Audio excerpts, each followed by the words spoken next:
15 cara mendisiplinkan anak tanpa amarah dan tanpa menyakiti perasaan anak.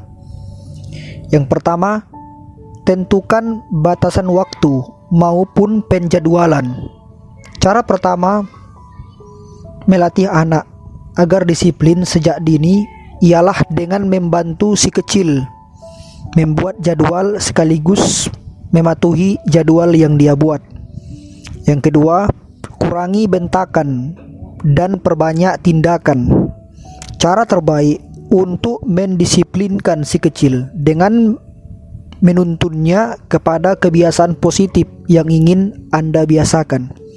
Yang ketiga, penawaran pilihan.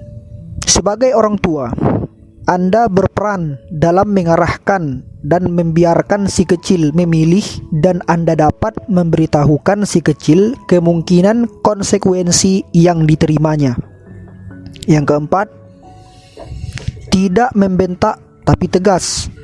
Apabila si kecil mulai melakukan tindakan yang dianggap bandel, Anda dapat berlaku tegas, namun usahakan untuk tidak membentak. Yang kelima, luangkan waktu untuk bermain dengan anak.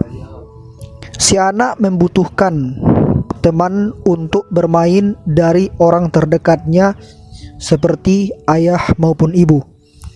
Yang keenam, temukan sumber penyebab, bukan sekedar marah. Sebelum Anda memarahi si kecil, usahakan untuk lebih dulu mengetahui penyebabnya. Jangan asal marah. Anda juga perlu tahu penyebab anak bertingkah demikian.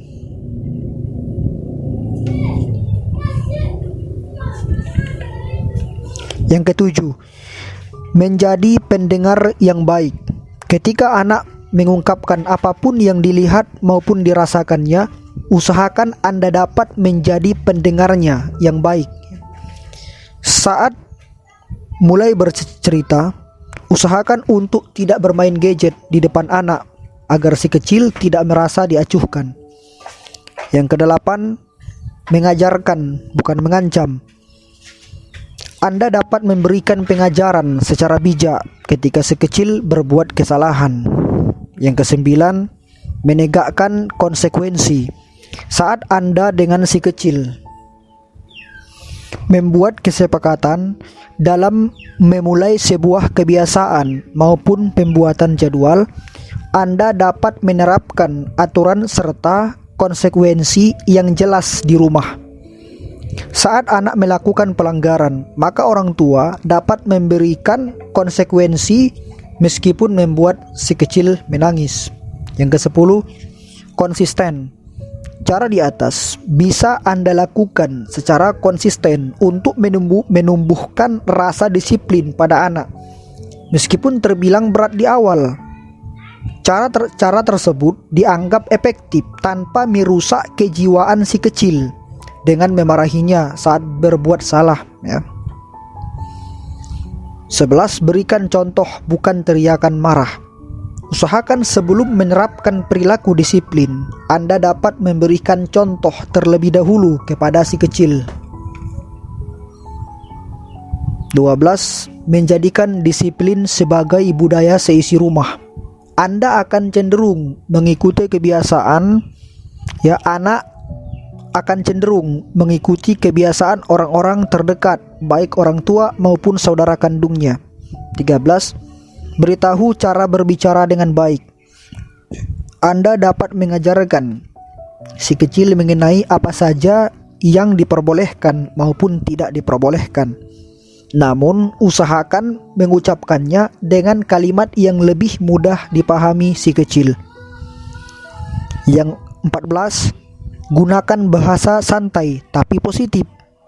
Anda dapat menggunakan bahasa positif dengan kalimat pendek saat berbicara dengan si anak. Usahakan tidak menggunakan kalimat negatif seperti jangan, tidak, dan lainnya. Hal tersebut dapat memicu tindakan sebaliknya dari si kecil. Ke-15, sabar menghadapi perilaku anak. Kesabaran sangat penting ketika Anda mencoba menerapkan kebiasaan disiplin untuk si kecil. Memang pada awal mulanya si kecil akan merengek, bahkan menolak dengan marah dengan kebiasaan baru yang dianggap sulit. Namun, Anda dapat memberikan penjelasan mengenai kebaikan maupun iming-iming hadiah jika si kecil dapat melakukannya dengan baik. Apabila kebiasaan disiplin telah melekat pada si anak, Anda bisa mengurangi terlalu sering memberikan hadiah. Hal ini membuat si kecil terlalu bergantung dengan hadiah. Sekian, semoga bermanfaat.